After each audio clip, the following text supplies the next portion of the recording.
Matunog pa ring pinag-uusapan ang tungkol sa hiwalayan ni Kim Chu at Sian Lim. May 2 buwan na pala silang hiwalay subalit pinili na lamang muna nilang sarilinin at hindi na muna isa publiko kung anuman ang dahilan ay di pa sila diretsahang nagpapahayag.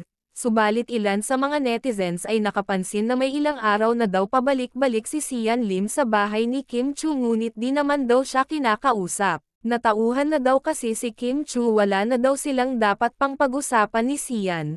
Dahil sa isang dekada daw niyang paghihintay na mag-open up si Sian tungkol sa future nilang dalawa ay wala siyang napala, dahil wala naman daw palang plano ang aktor na pakasalan siya kaya mas mabuti pa daw na tapusin na ang namamagitan sa kanilang dalawa.